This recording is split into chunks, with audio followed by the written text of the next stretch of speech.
और एक बड़ी खबर आपको बताएं, बिहार में वोटर लिस्ट का ड्राफ्ट जारी हुआ है। राजनीतिक दलों को सौंपी गई है ड्राफ्ट की कॉपी। दोपहर 3 बजे वेबसाइट पर यह ड्राफ्ट की लिस्ट आएगी और सुधार आपत्तियों के लिए 1 सितंबर तक का आवेदन है। तो राजनीतिक दलों को ड्राफ्ट की कॉपी सौंप दी गई है। 3 बजे तक वेबसाइट पर ड्राफ्ट की लिस्ट आएगी। SIR पर लगातार महासंग्राम जारी है और 3 बजे अब वेबसाइट पर ड्राफ्ट लिस्ट जारी कर दी जाएगी। सुधार और जितनी भी आपत्तियां हैं उसको लेकर 1 सितंबर तक आवेदन दिया जा सकता है।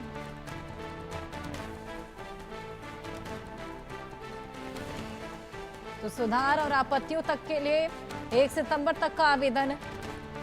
आज 1 अगस्त है, यानी कि पूरे 1 महीने का समय दिया गया है। राजनीतिक दलों को अब ड्राफ्ट की कॉपी सौंप दी गई है। 3 बजे वेबसाइट पर ड्राफ्ट की लिस्ट आएगी। अब की बार वोट के अधिकार पर सियासी तकरार लगातार देख रही है और इसी को लेकर हमने देखा महासंग्राम किस तरीके से जारी था, किस तरीके से लगातार सदन की कार्रवाई को स्थगित कराया जा रहा था, किस तरीके से विपक्षी दल के सदस्य लगातार हंगामा कर रहे थे और आए दिन पोस्टर और बैनर हाथ पे लिए लगातार इसको लेकर हंगामा देखने को मिल रहा था। अब राजनीतिक दलों को ड्राफ्ट की कॉपी सौंप दी गई है और 3 बजे तक वेबसाइट पर ड्राफ्ट की लिस्ट जारी कर दी जाएगी। वहीं क्या कुछ इसमें सुधार होने हैं, क्या कुछ इसमें आपत्तियां हैं, इसको लेकर 1 सितंबर तक का आवेदन दिया जा सकता है। सियासी संग्राम और सियासी घमासान के बीच बेहद बड़ी खबर। सुधार और आपत्तियों के लिए 1 सितंबर तक आवेदन।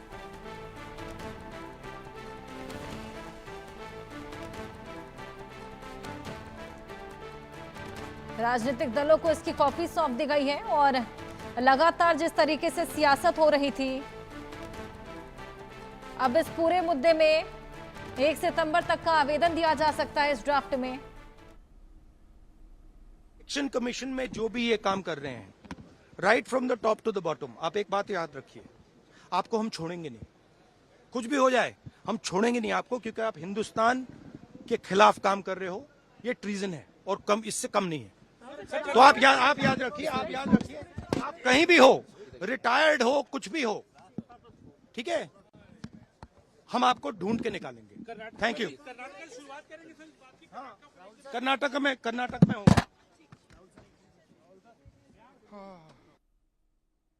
तो आपने सुना किस तरीके से SIR पर जो घमासान, उसी को लेकर ये रिएक्शन। अब विपक्ष ने अपनी कमर कस ली है। लगातार आर पार देखने को मिल रहा है वोट के अधिकार पर ये सियासी तकरार और इसी बीच अब वोटर लिस्ट का ड्राफ्ट जारी कर दिया गया है। राजनीतिक दलों को इसकी ड्राफ्ट की कॉपी सौंप दी गई है। 3 बजे वेबसाइट पर ड्राफ्ट की लिस्ट भी आएगी। तो विपक्ष ने अब अपनी कमर कस ली है। लगातार संसद में आर पार इस पूरे मामले को लेकर, SIR को लेकर देखा जा रहा है। अब इसके ड्राफ्ट की कॉपी भी सौंप दी गई है और सुधार और आपत्तियों के लिए 1 सितंबर तक का आवेदन। संभव शर्मा हमारे सहयोगी और जानकारी के साथ जुड़ गए हैं। संभव, इसको लेकर और जानकारी दीजिए।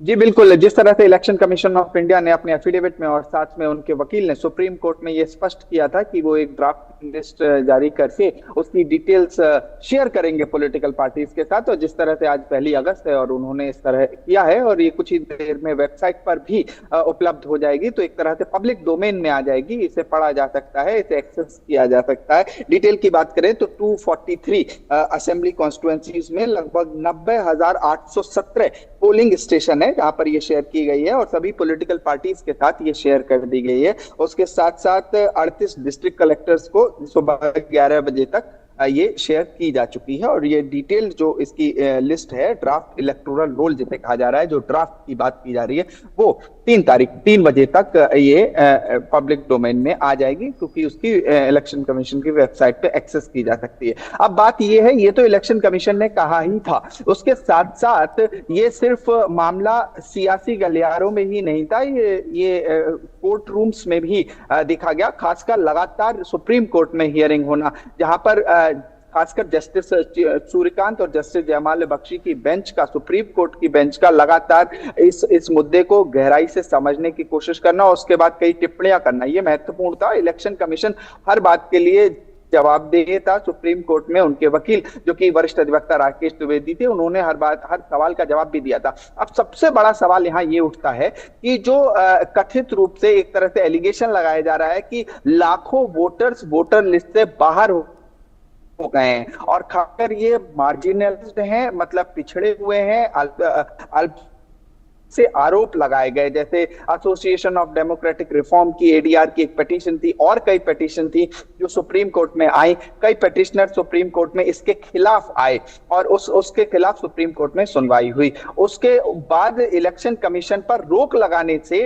इनकार कर दिया था सुप्रीम कोर्ट ने और कहा था कि अब पहले ड्राफ्ट लिस्ट आने दो। अभी चूंकि ड्राफ्ट लिस्ट आ चुकी है, उसके बाद अब ये जितने लोगों की इसमें कोई समस्या है या जिन लोगों को कोई कंफ्यूजन है या किसी को लगता है उनका नाम नहीं आया है, वो अब दोबारा से इलेक्शन कमीशन को अप्रोच कर सकता है और अपने नाम के लिए रिक्वेस्ट कर सकता है, आवेदन कर सकता है। लेकिन कुछ जो टिप्पणियां थी यहाँ सुप्रीम कोर्ट की वो महत्वपूर्ण थी। एक तरफ सुप्रीम कोर्ट ने इलेक्शन कमीशन ऑफ इंडिया से कई तल्ख सवाल पूछे कि इस एक्सरसाइज का नाम SIR स्पेशल इंटेंसिव रिविजन ही क्यों रखा गया। पहला, कोई और एक्सरसाइज का नाम या क्यों नहीं रखा गया है, इस तरह का कोई जनरल एक्सरसाइज आपको कहां से पावर आती है। तो इलेक्शन कमीशन ने बताया कि आर्टिकल 324 भारतीय संविधान हमें ये पावर देता है और आर्टिकल 326 का उन्होंने एग्जाम्पल दिया था और उन्होंने कहा था कि हम एक ड्राफ्ट लिस्ट पास करेंगे, उसके बाद जिसको भी प्रॉब्लम है या जिसको लग रहा है उसका नाम छूटा है तो वो कर सकता है, अपने लिए अप्लाई दोबारा कर सकता है या लिस्ट के लिए हमारे लिए अप्रोच कर सकता है। लेकिन सवाल ये उठता है, सुप्रीम कोर्ट ने ये स्पष्ट कर दिया था कि आधार कार्ड जैसे या कोई एक पहचान पत्र, इसको भी महत्व दिया जाए। ऐसा नहीं कि सिर्फ एक पर्टिकुलर आपने डॉक्यूमेंट दे दिया उसी के थ्रू आप वोटर लिस्ट बना रहे हैं या वोटिंग का अधिकार दे रहे हैं, इन सबको भी कंसीडर किया जाए। ये पहली बड़ी टिप्पणी थी। दूसरा, सुप्रीम कोर्ट ने इलेक्शन कमीशन के इस SIR प्रक्रिया से लोग रोक नहीं लगाई थी, एक तरह से इनकार ही कर दिया था कि इलेक्शन कमीशन एक संवैधानिक बॉडी है, कॉन्स्टिट्यूशनल बॉडी है और उसके पास अधिकार है कई एक्सरसाइजेस करने का। दूसरी तरफ इलेक्शन कमीशन ने कहा था कि हमें ये जरूरत है, समय समय पे ऐसी एक्सरसाइज करनी होती है और खासकर अगर हम बिहार की बात करें तो काफी बड़ी मात्रा में लोग बिहार से बाहर जाते हैं, नौकरी के लिए जाते हैं, रोजगार के लिए जाते हैं, तमाम और वजहों से जाते हैं। इस वजह से समय समय पे एक तरह का रिवीजन वोटर लिस्ट में होना जरूरी है, ये इलेक्शन कमीशन ने सुप्रीम कोर्ट में कहा था। क्योंकि देखिए, पार्लियामेंट में तो इस पे बहस होनी है और एक तरह से बहस हो भी रही है, लेकिन सुप्रीम कोर्ट में चूंकि लीगल पर्सपेक्टिव है, वहां पर लिखित जवाब देना पड़ता है और टेक्निकलिटी होती है क्योंकि एक टेक्निकल एक्सरसाइज है और राजनीतिक से ज्यादा इसकी टेक्निकलिटी समझना भी महत्वपूर्ण है। इसलिए ये सुप्रीम कोर्ट की जो हियरिंग्स हुई, जहां पर कई टिप्पणियां सुप्रीम कोर्ट की तरफ से आई, खासकर जस्टिस सूर्यकांत और जयमाल्या बख्शी की बेंच की तरफ से आई, वो महत्वपूर्ण हो जाता है।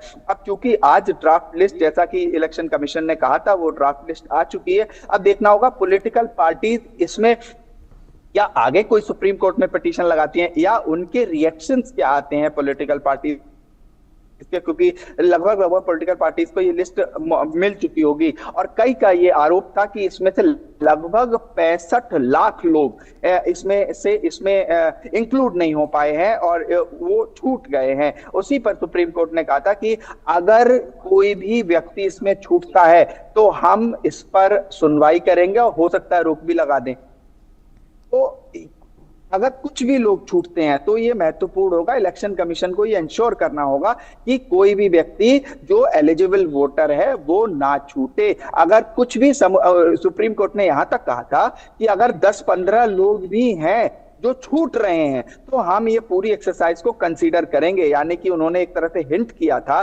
सर्वोच्च न्यायालय ने कि हो सकता है हम उस पर रोक भी लगा दें अगर बड़े लेवल पे, और ये साफ कहा था, अंग्रेजी का शब्द था कि मास इंक्लूजन पे ध्यान देना चाहिए, मतलब ज्यादा से ज्यादा लोग जो एलिजिबल वोटर हैं वो इसमें आए, ना कि मास एक्सक्लूजन।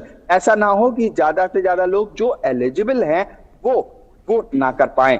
ये महत्वपूर्ण है और खासकर वोटिंग एक ऐसा अधिकार है, प्रजातांत्रिक एक अधिकार है, डेमोक्रेटिक राइट है और एक तरह से कहीं ना कहीं फ्रीडम ऑफ एक्सप्रेशन भी दिखाता है देश का। और प्रजातांत्रिक देश में, डेमोक्रेटिक देश में, भारत में ये बहुत महत्वपूर्ण हो जाता है कि कोई एलिजिबल वोटर है वो ना छूटे। साथ ही साथ अन्य तमाम मुद्दे हैं। हम लोग लगातार रिपोर्ट करते आ रहे हैं कि जिस तरह से इलीगल इमिग्रेशन होते हैं या कई ऐसे लोग हैं जो एलिजिबल नहीं है, जो भारत के नागरिक ही नहीं है, फर्जी प्रमाण पत्र बनवा लिए जाते हैं और उसके तहत वो एक तरह से वोटर बन जाते हैं। और ये उसको एक तरह से इलेक्शन कमीशन ने कहा था अंग्रेजी में कि उसे वीड आउट करना है, उसे निकालना है। जो लोग एलिजिबल नहीं है उन्हें निकालना है और जो एलिजिबल है वो उनका अधिकार है वो वोट करें। और इसीलिए ये SIR स्पेशल इंटेंसिव रिवीजन की एक्सरसाइज की गई थी। अब चूंकि ड्राफ्ट आ चुका है, ये महत्वपूर्ण है कि अगर कोई व्यक्ति इसमें छूटा है, खासकर पॉलिटिकल पार्टीज इसमें क्या कहती हैं, उनकी टिप्पणी महत्वपूर्ण होगी। फिलहाल सुप्रीम कोर्ट की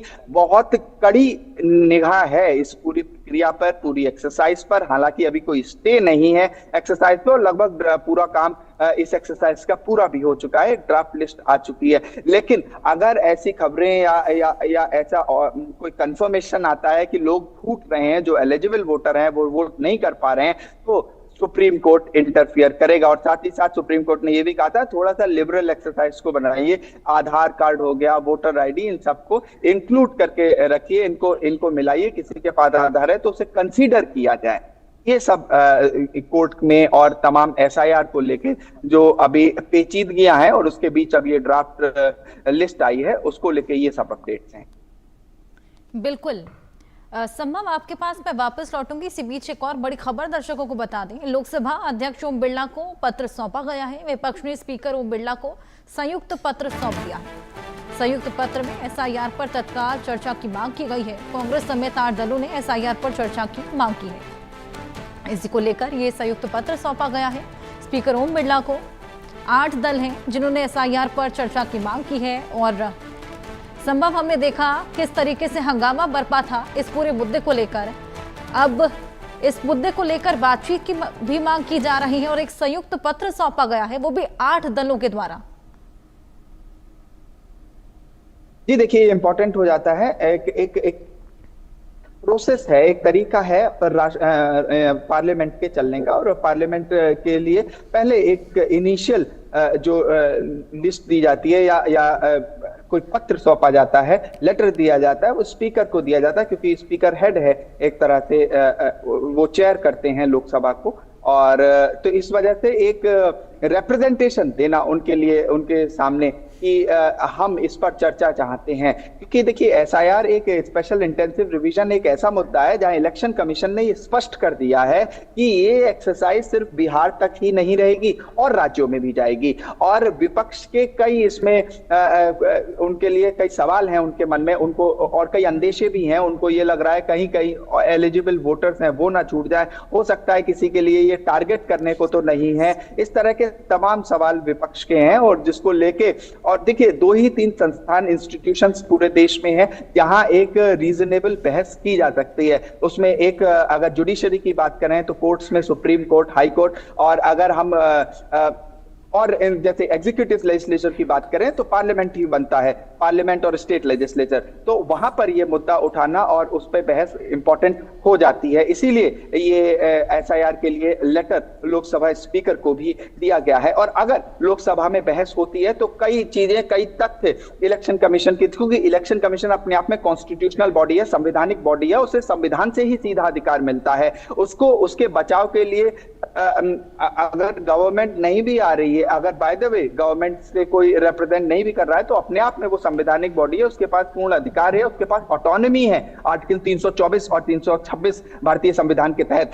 इस वजह से उसे उसका पक्ष अगर सरकार भी रखती है तो सरकार बता सकती है कि SIR एक्सरसाइज, ये पर्टिकुलर एक्सरसाइज क्यों कराई जा रही है। लेकिन अगर नहीं भी बताती है तो इलेक्शन कमीशन अपने आप में संवैधानिक बॉडी है। अगर उसने कोई फैसला लिया है तो वो कोर्ट के प्रति जवाबदेह है। और कोर्ट में यहाँ पर सुप्रीम कोर्ट में लगातार 2-3 दिन सुनवाई हुई। उससे पहले भी सुप्रीम कोर्ट ने सबके जवाब मांगे थे और अभी पिछले हफ्ते में ही लंबी सुनवाई में सुप्रीम कोर्ट ने कई टिप्पणियां की थी, जैसा मैं अभी डिस्कस कर रहा था। वहां पर इलेक्शन कमीशन ऑफ इंडिया के जो वकील थे, वरिष्ठ अधिवक्ता राकेश द्विवेदी, उन्होंने इस बात को स्पष्ट किया था कि इलेक्शन कमीशन की ये जो एक्सरसाइज है ये सिर्फ बिहार तक सीमित नहीं है, ये देश के और राज्यों में भी की जा सकती है। तो एक तरह से इलेक्शन कमीशन ने ये स्पष्ट किया था कि हो सकता है कि अगर जरूरत पड़ी इस तरह की कोई एक्सरसाइज की तो वो और जगह पर भी कंडक्ट की जा सकती है। हो सकता है कि एक्सरसाइज जम्मू कश्मीर में कंडक्ट की जाए, हो सकता है किसी और राज्य में भारत के ये एक्सरसाइज की जाए, क्योंकि देखिए इलीगल इमिग्रेशन और उसमें खासकर रोहिंग्या का जो मामला था, हम लगातार अपने दर्शकों को दिखाते रहे हैं कि किस तरह से इलीगल इमिग्रेशन और तमाम चीजें इलेक्टोरल रोल को असर करती है, जो वोटर लिस्ट है उसको असर करती है। तो इसलिए बहुत महत्वपूर्ण हो जाता है कि चुनाव आयोग इस तरह की एक्सरसाइज करे। बिल्कुल यही आर्गुमेंट चुनाव आयोग की तरफ से दिया गया था, क्योंकि पार्लियामेंट में चुनाव आयोग का कोई शायद रिप्रेजेंटेटिव हो, लेकिन सुप्रीम कोर्ट में चुनाव आयोग के सीधे रिप्रेजेंटेटिव थे